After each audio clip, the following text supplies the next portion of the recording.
welcome to the PRH video series on the mental health impact of COVID-19. Today we are talking with Tammy Barry. Tammy Barry is the director of the clinical psychology doctoral program at WSU. She is also a clinical psychology professor within the department, and she's the associate dean of the graduate school. And I'm very stoked for you to participate. So thanks for doing this. Oh, it's my pleasure, Chad. Thank you so much for inviting me.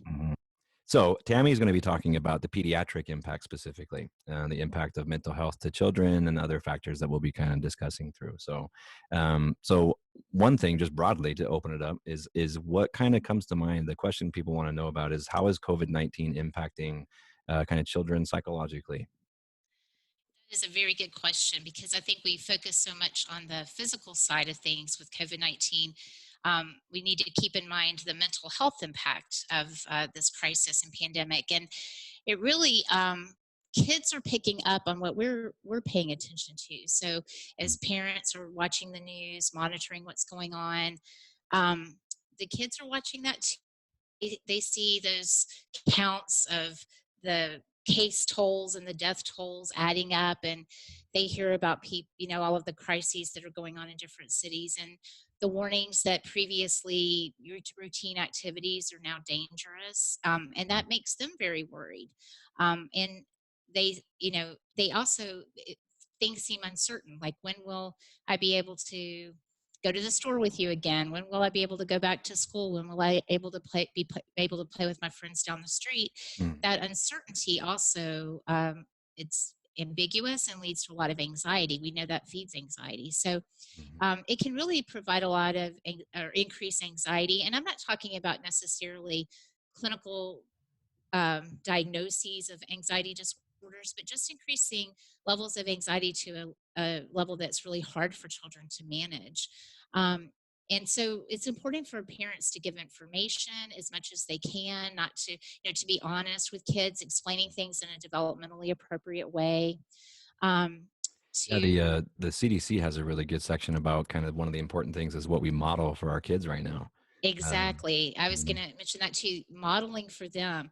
Don't, you can give them information in a factual way and in a comforting way, but not in an overly emotionally charged way. Because if you are Mhm. overly emotionally charged and reactive about it, they're going to think that they should be as well. And they're going to model that or mimic that right back at you. So Mhm. it's really important to watch your own reaction, but to be honest. You don't want to say something to your child that's to make them feel better, but keeping them out of the loop. And again, at a developmentally appropriate level, we're going to Yeah. talk to a teenager different than a 5-year-old.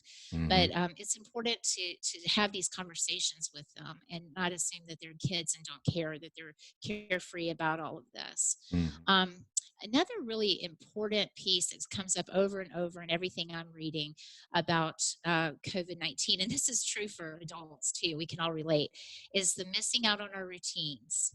Mhm. Children need routines. Children crave routines.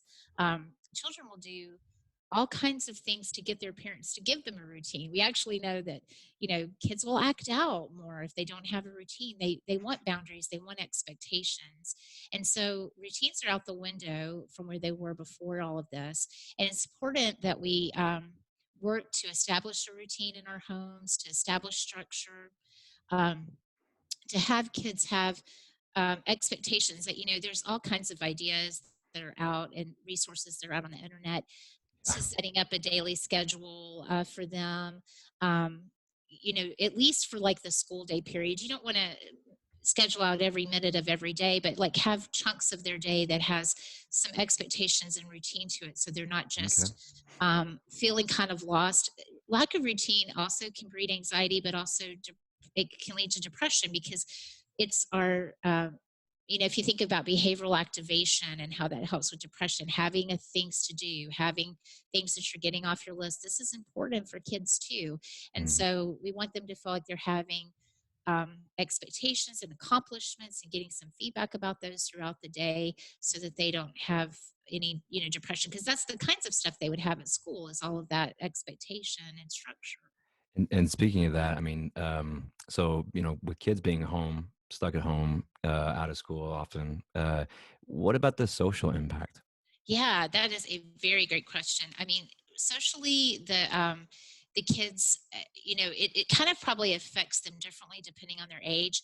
If they're little kids, they may Mhm. be, like preschoolers, early elementary. This may be wonderful for them. They've got Oh yeah. mom and or dad 24/7, and Hmm. they're probably really happy with the situation. Yeah. And I, it can, and they do like their friendships, but their friendships aren't as core to their identity as they are for older kids and teenagers. For them, they really struggle with this separation from their peers. So it's important to think about ways to give them connectedness with the family in new ways. mhm. So you have to realize the family has to work a little harder. The family unit has to serve a little bit more function now. And Yeah. so thinking of like maybe you weren't a family that played game night, but now you might want to introduce that, to give something extra Mm. for the kids to have to look forward to. Um, I really like kind, that. I think that yeah, sentiment is important. yeah, establishing just in general, maybe that's not your thing, but something that's new, something that's a Nice. new activity that the family can do to take the place of some of the missed opportunities that they're having with peers. Hmm. Um, Also, it's important to give those older kids opportunities to interact with their peers in ways that are still allowable and safe, like texting, phone calls, FaceTime, helping them set up a Zoom meeting, so that they can do things like this. And letting them have some privacy when they're doing those things. It's harder in a house sometimes to do that, but letting them have a place they know they can go and they can talk to their friends and have that time alone with their friends that Mm. they used to have naturally without feeling like it's on stage for their parents. It's Yeah. really important, especially for the teenagers. And I've read that scheduling that can be helpful for the family unit is scheduling time for Mhm. privacy. Absolutely, absolutely needing time for privacy. And then another thing about the social piece that's really kind of heartbreaking is all the missed milestones. Mm. We have, I mean, there's just countless people that have just been sort of robbed of their milestones that they would have Yeah. celebrated. Yeah. Graduations, Pullman High School. proms. Yeah. Mhm. Yeah, yeah, there's so many things, sporting events. My son was just saying, his friends got to do spring sports for 1 week, before COVID hit. Yeah. Mhm. Um, and the way the high school had to close here, they planned a Monday that didn't happen. So kids left on Friday thinking that they would at least have that Monday to say goodbye and plan for the break. And, not only did they not have that day, but now the break has become an entire rest of the year. So it's really hard on them. And so some milestones are being delayed, but I think it's important also to look at ways to do them alternatively. We see Yeah. that modeled, like the university's doing on May 9th, there will be a virtual graduation for the WSU grads. Mhm. And we got the announcement today, and it sounded like almost better than the real one. It's like, I kind of like this one better. Mhm. So, it can be really, you can do things. My niece is a senior in Texas, and so her graduation right now is postponed indefinitely, but they're going to try to have it in the summer to be determined. Mhm.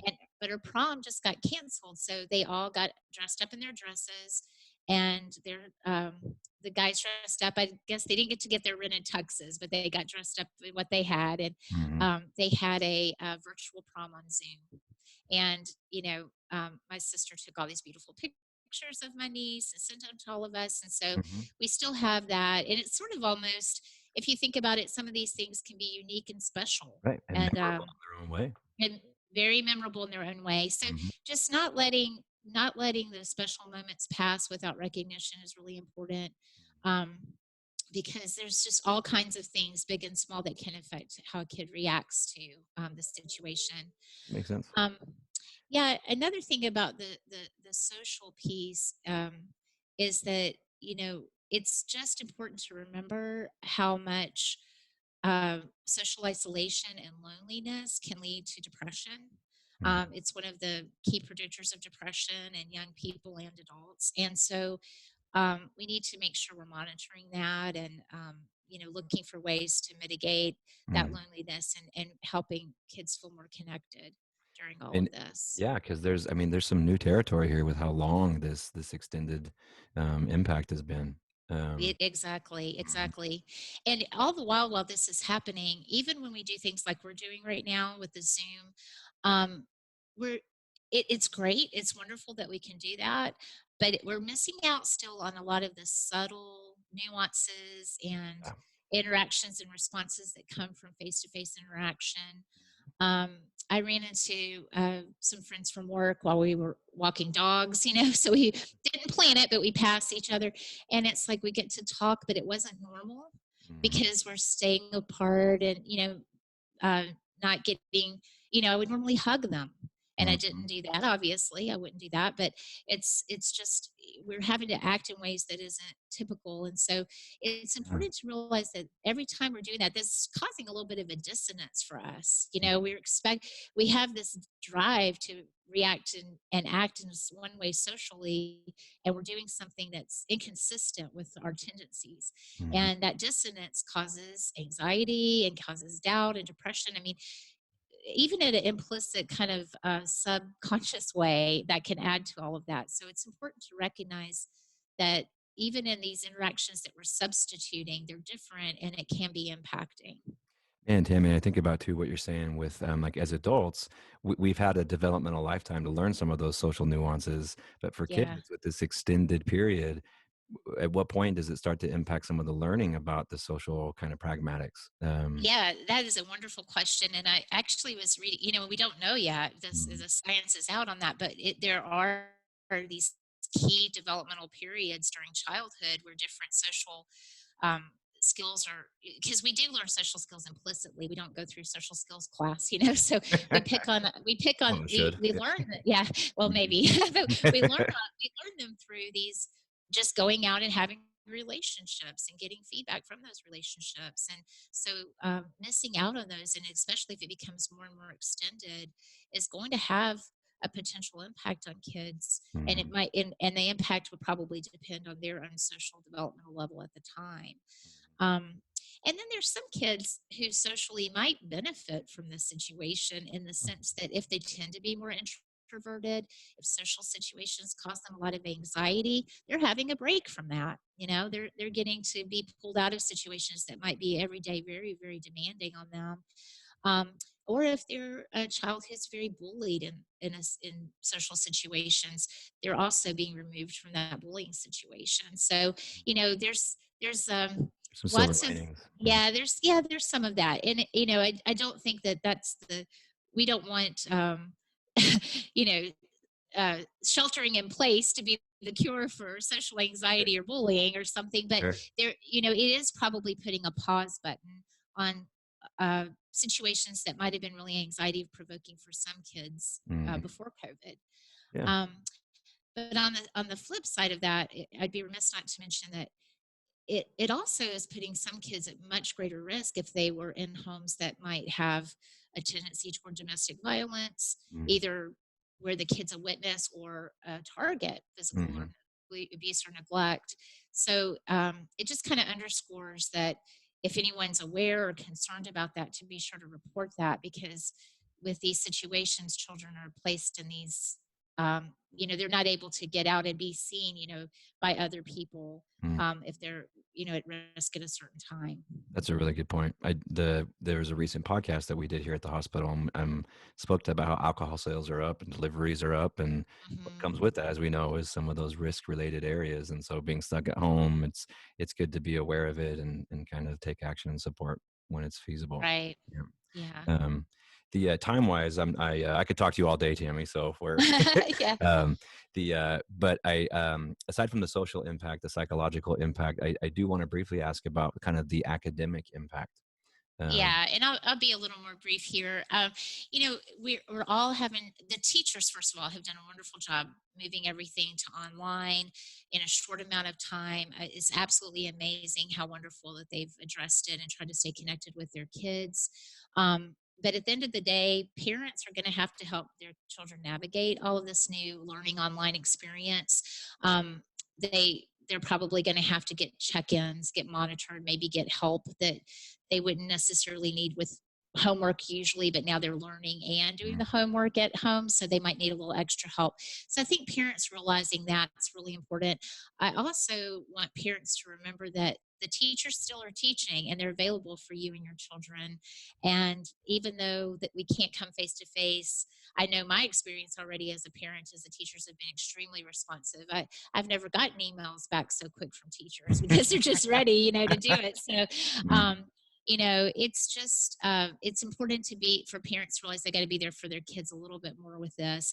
But I think that the schools are doing a lot to try to keep kids on track, and it's important to remember this is impacting everyone, not just everyone in Pullman. I mean, everyone everywhere. And Mhm. so your children aren't alone in this kind of academic setback, and I feel like that part of it is going to catch up a little better than potentially some of the other long-term consequences. Mhm. Um, Yeah. yeah, Well, the time-wise, again, we could talk for a long time. I do want, on a personal note, maybe ask if it's okay. Um, yeah. Personally, how would you say the COVID impact has affected you and your family? Well, I mean, first of all, we're really blessed in that my husband and I are both professors, and we're able to transition all of our work to home. And it hasn't slowed me down at work at all. In fact, given my positions of it's actually made me work a little bit harder, but that's Mhm. okay. When I saw when you And first started up here before we hit record, Tammy and her husband Chris walked by and almost did like the high five moment in the hallway. We're doing yeah, meetings and alternating, and yeah, yes, making it work. switching meeting spaces. Hmm. But I think it's I just I so we're very blessed in that way. But I think I've had to realize how important it is to give extra time for my son. It's actually been a joy to have more time to interact with him. I feel like we've connected even better because I am his social outlet, and my husband is his social outlet right now. And so this month we've grown a lot closer and talk a lot more, and I think that's really good. um, I I need to practice what I was just preaching and do a little bit better about helping him track his schoolwork and making sure everything is getting turned in. So that's my little to-do list for the weekend. I've been real focused on trying to keep up with my own work, and I need to make sure I'm helping my son keep up with his as well. Trying to work in the ways to get my own mental health, my own physical health taken care of, making time to go out for walks and do daily exercise. You have to kind of schedule that in. All the things I was mentioning before quickly, Chad, were that it's a lot of, I'm saying parents have to do this extra stuff for their kids. So it's important to remember this is going to take a bigger toll on parents. And the best thing you can do for your kids is make some time for yourself as well to keep your own physical and mental health in check during all of this. Um, but yeah, and I guess uh, lastly, one more thing about personal, my dog has become spoiled. I've just absolutely spoiled my dog. She thinks we're here 24/7 for her pleasure.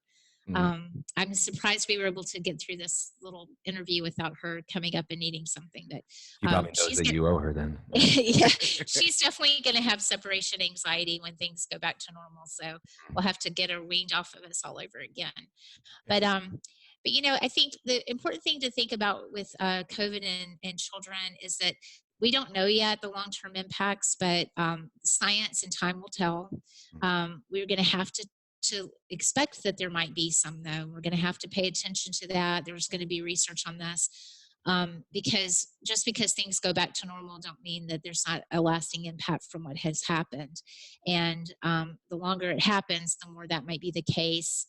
Um, Adverse experiences in childhood do affect people for long term, sometimes lifetime, and it's something we're going to have to pay attention to and look at this as an opportunity to figure out new ways to mitigate those problems. I mean, this could lead to a lot of really great new ways of um, addressing concerns, mental health, academic, social concerns for kids. Mhm. And, kids are resilient. And so I have a lot of hope that they'll be okay.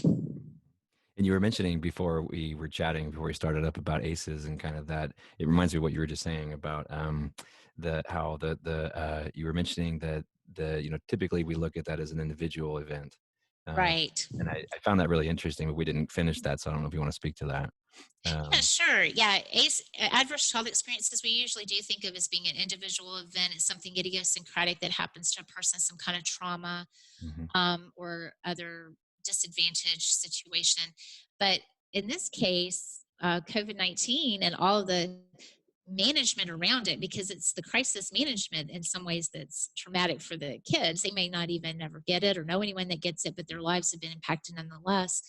That is a global sharing of a trauma or a stressor. So we all are going through that together. And one thing about that is then it becomes a cohort effect, not just an individual effect. And people will be able to share their experiences with others and find support from others more easily because of that.